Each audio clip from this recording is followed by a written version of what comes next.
नमस्कार दोस्तों, आप सभी का जीरो टू हीरो सीरीज में स्वागत है। आप मुझे देख रहे हैं अपने favourite YouTube channel concept plus classes पे। आप सभी को पता कि कंसेप्ट प्लस क्लासेस पे क्या है, कोई भी कंसेप्ट हो बिल्कुल आसानी से जो है क्लियर किया जाता है। हमने कंसेप्ट प्लस क्लास पे एक नई शुरुआत करी जिसमें हम जीरो से इंग्लिश सीख रहे, यानी जीरो टू हीरो सीरीज। हमने सीरीज की शुरुआत जो है कर रखी है। आपको पता कि हमने जो है 4 क्लास ऑलरेडी हमने जो है कवर कर ली। आज हम शुरुआत करेंगे जीरो टू हीरो सीरीज की डे 5 से। डे 5 में हम जो है क्या सीखेंगे, यानी प्रेजेंट इंडेफिनिट टेंस सीखेंगे। प्रेजेंट इंडेफिनिट के जो प्रेजेंट इंडेफिनिट टेंस के जो सेंटेंस बनाने के लिए आते हैं, हम उनके रूल्स याद करेंगे, यानी कैसे हम उनके सेंटेंस बनाएंगे, उनके रूल कैसे याद करेंगे। तो डे 5 की जो है शुरुआत करते हैं। डे 5 में क्या है, प्रेजेंट इंडेफिनिट टेंस, इसे हिंदी में कहते हैं वर्तमान अनिश्चित काल। अब ये क्या है, आइडेंटिटी क्या है, पहचान। वाक्य के अंत में या मूल क्रिया में ता है, ती है, ते है आदि शब्द आते हैं, वह टेंस जो है प्रेजेंट इंडेफिनिट टेंस कहलाता है। यानी कोई भी सेंटेंस है, या सेंटेंस को हिंदी में वाक्य कहते हैं, कोई भी सेंटेंस है अगर उसके लास्ट में ता है, ते है, ती है, तो अब आप समझ लो कि वह टेंस जो है प्रेजेंट इंडेफिनिट टेंस है। ये इसकी मूल क्रिया होगी, यानी याद करने के लिए इसकी जो पहचान होगी। अब उसके बाद में है सिंपल। सिंपल सेंटेंस हम कैसे, अब सिंपल में क्या है, कर्ता एक वचन के साथ, या कर्ता एक वचन के साथ हम एस या ईएस लगाते हैं, तथा कर्ता बहुवचन के साथ जो है हम एस या ईएस नहीं लगाते। अब ये होगा इसका सिंपल में, अगर कर्ता एक वचन है तो उसके साथ हम एस या ईएस लगाओगे। लेकिन अगर सेंटेंस जो है यानी कर्ता बहुवचन है, अगर सेंटेंस कर्ता बहुवचन में है तब उसके साथ में एस या ईएस का प्रयोग नहीं करते। अब सेंटेंस है, सेंटेंस को हिंदी में वाक्य क्या है, तो सेंटेंस को अगर हम इंग्लिश में बना ले तो सबसे पहले आपको ये रूल जानना जरूरी है। यानी इंग्लिश में सेंटेंस क्या, इंग्लिश में क्या पहला होगा सब्जेक्ट, उसके बाद में होगा वर्ब, फिर होगा हमारा ऑब्जेक्ट, यानी subject plus verb plus object. ये सेंटेंस बनाने के लिए इसका रूल है इंग्लिश में। अब आपको एक बात और याद करनी कि सेंटेंस जैसे हम बनाने, आपको क्या है, 4 बात याद रखनी। 4 बात याद कर रखनी, यानी सबसे पहले हमें देखना कि टेंस कौन सा है सेंटेंस बनाते समय। फिर दूसरा हमें देखना कि सेंटेंस जो है सेंटेंस में कर्ता एक वचन है या कर्ता बहुवचन है। फिर तीसरा हमें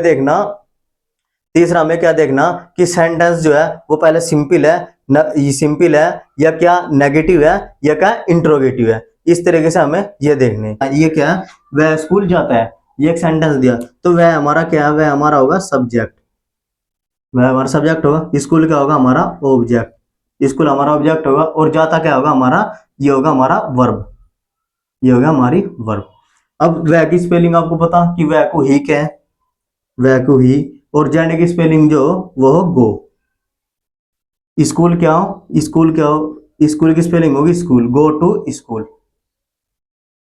स्कूल। अब ये क्या हो गया, आपको पता कि वह स्कूल जाता है, तो वह क्या हमारा एक वचन है, तो उसके लिए हम यहाँ पे हम यूज करेंगे एस या ईएस का। वे है जो हमारा, ये है सब्जेक्ट। और स्कूल क्या हमारा, यहाँ पे भी क्या हमारा ऑब्जेक्ट है। और जाना क्या है, हमारी वर्ब, यानी जाता है, ये हमारी होगी वर्ब, वर्ब। अब इसकी भी क्या, वे की स्पेलिंग क्या होगी, दे, वे की स्पेलिंग क्या होगी, दे। अब जाने की स्पेलिंग क्या होगी, गो। और कहा जा रहा है स्कूल में, यानी टू स्कूल, जो टू टू यहाँ पे लगाया कि कनेक्ट कर रहा है स्कूल को, यानी स्कूल में जा रहा, तो टू स्कूल। इसके लिए ये टू क्या है, यहाँ पे प्रीपोजिशन है। हम मंदिर जाते हैं, हम की स्पेलिंग क्या होगा, हम की स्पेलिंग होगा वी। हम यहाँ पे है सब्जेक्ट, हम होगा सब्जेक्ट, और मंदिर क्या होगा हमारा ऑब्जेक्ट। और जाना हमारा, जाते हैं हमारा होगा पूरा वर्ब, ये हमारा पूरा होगा वर्ब। तो हम की स्पेलिंग होगी वी, और जाने की स्पेलिंग हुआ है कुछ टेंस के सब्जेक्ट के बाद में जस्ट बाद में जो है वर्ब आओगे, फिर होगा ऑब्जेक्ट।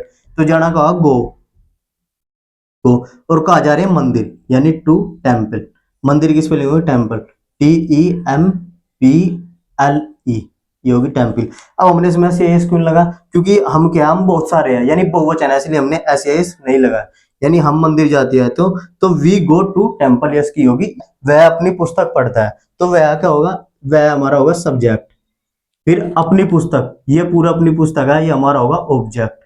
और पढ़ता है, पढ़ता हमारी होगी वर्ब, ये होगी हमारी वर्ब। अब वह की स्पेलिंग आपको पता कि ही है। और पढ़ने की स्पेलिंग होगी, जो पढ़ना है, पढ़ने की स्पेलिंग होगी रीड, READ, ये होगी रीड, पढ़ने की। और कौन सी क्या पढ़ रहा, अपनी पुस्तक, तो अपनी पुस्तक को हम कहोगे ही के अकॉर्डिंग, अपने की स्पेलिंग लगेगी हिज, हिज बुक, तो यहाँ पे लगेगी हिज बुक, हिज बुक। तो आपको पता कि वह क्या है, एक वचन है, तो रीड में क्या लगेगा, एस या ईएस, तो रीड में यहाँ एस लगेगा, एस। आज के लिए हमने जो है इतना ही सीखा, यानी यानी डे 5 में हमने क्या, प्रेजेंट इंडेफिनिट का जो है हमने सिंपल रूल यानी अफर्मेटिव हमने जो है कवर कर लिया। आज के लिए इतना ही। Thanks for watching. Next video देखने के लिए लाइक और सब्सक्राइब करें।